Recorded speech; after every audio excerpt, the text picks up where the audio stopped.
ഞങ്ങൾ ഈ വാർത്ത മലയാളി ഇങ്ങനെ കാണാൻ തുടങ്ങിയ കാലം മുതൽ കാണുന്ന ഒരു ഫേസ്, അത് അന്ന് കണ്ട പോലെ തന്നെ ഇപ്പോഴും ഇരിക്കുവാണ്. ഈ വർഷം ഇത്രയും കഴിഞ്ഞിട്ട് ഈ മുഖത്തിനോ ഒരു മാറ്റവും വന്നില്ലല്ലോ എന്ന് ആലോചിക്കുന്നത്. എങ്ങനെയുണ്ട് പരിപാടി? അത് പക്ഷേ ശരിക്കും എനിക്ക് തോന്നുന്നതേ, ഇങ്ങനെ എൻ്റെ അടുത്ത് ചോദിച്ചിട്ടുണ്ട് തമാശയ്ക്കും കാര്യമായിട്ടും ഒക്കെ. പക്ഷെ എനിക്ക് തോന്നുന്നു എന്റെ ജനറേഷൻ പൊതുവെ അങ്ങനെ വയസ്സായിട്ടില്ല. ഇപ്പൊ എന്റെ ക്ലാസ്മേറ്റ്സ് ഒക്കെ ഉണ്ട്, ഞങ്ങളുടെ ക്ലാസ്മേറ്റ്സിന്റെ ഗ്രൂപ്പ് വാട്സപ്പും ഒക്കെ ഇല്ലേ. അപ്പം ഒരുപാട് പേരും they don't change, they haven changed.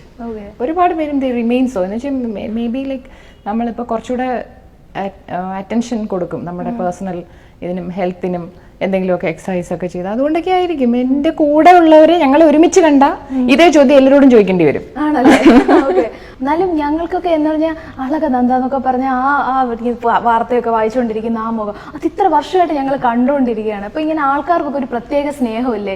ആൾക്കാരൊക്കെ വന്നിട്ട് കാണുന്ന സമയത്ത് അവർക്കൊക്കെ ഒരു പ്രത്യേക സന്തോഷമില്ല. എനിക്ക് കണ്ടപ്പോൾ ഒരു ഭയങ്കര സന്തോഷം തോന്നി. പഴയ മുഖം എന്നുള്ള ആ ഒരു ദൂരദർശനിൽ കാണുന്ന ഉള്ളൊരു മുഖം എന്നുള്ളൊരു ഫെമിലിയാരിറ്റി ഇപ്പം ഒരുപാട് ചാനലുകൾ, ഒരുപാട് മുഖങ്ങളും ഇല്ല. അത് കൂട്ടത്തിൽ ഇങ്ങനെ ചില മുഖങ്ങൾ ഇങ്ങനെ പഴയതിൽ നിന്ന് ഇങ്ങനെ ഇപ്പോഴും കണ്ടിന്യൂ ചെയ്യുന്നെന്ന് വരുമ്പോൾ അത് ശരിയാണ്, ചിലർക്കൊരു പ്രത്യേക സ്നേഹമുണ്ട്.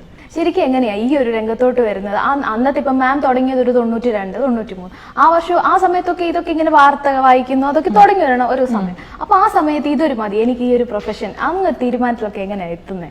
ഞാൻ ശരിക്കും അങ്ങനെ തീരുമാനിച്ചു വന്നല്ല. ഞാൻ MA ചെയ്യുമ്പോഴൊക്കെ അപ്പോഴത്തേക്ക് ദൂരദർശനുണ്ട്, നമുക്കിവിടെ ദൂരദർശനുണ്ട്. ഒന്ന് ഹേമലത, മായ അവരൊക്കെ വായിക്കുന്നുണ്ട്. പക്ഷെ അന്നൊന്നും ഞാൻ ഈ പ്രൊഫഷനിലോട്ട് വരണം എന്ന് വിചാരിച്ചിട്ടില്ല.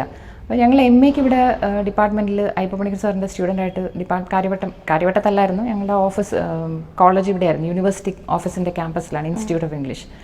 അപ്പോൾ അവിടെ ഇങ്ങനെ അയ്യപ്പ പണിക്കർ സാറും പിന്നെ അവിടുത്തെ ഒരു പ്രത്യേക അറ്റ്മോസ്ഫിയർ ഒക്കെയാണ്. എല്ലാ ടീച്ചേഴ്സും പിന്നെ എപ്പോഴും സെമിനാർസ്, ഇൻ്റർനാഷണൽ സെമിനാർസ്, അങ്ങനത്തെ ഓരോ സംഭവങ്ങളൊക്കെ നടക്കുകയൊക്കെ ചെയ്യും.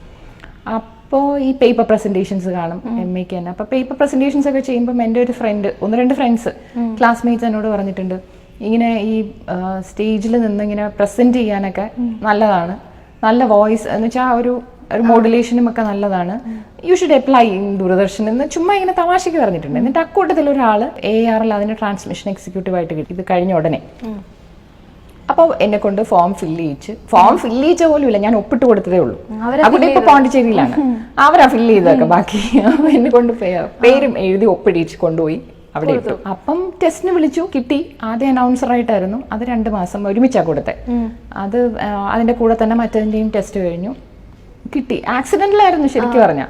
എന്തായിരുന്നു അപ്പൊ മനസ്സിൽ എന്തായിരുന്നു പഠിക്കുന്ന സമയത്ത് MA ചെയ്യുന്ന? അതൊരു രസമായിരുന്നു. MA കഴിഞ്ഞ ഉടനെയാണ് ഇത് കിട്ടുന്നത്. അപ്പം ഒരു രസമായിരുന്നു കിട്ടിയപ്പോൾ.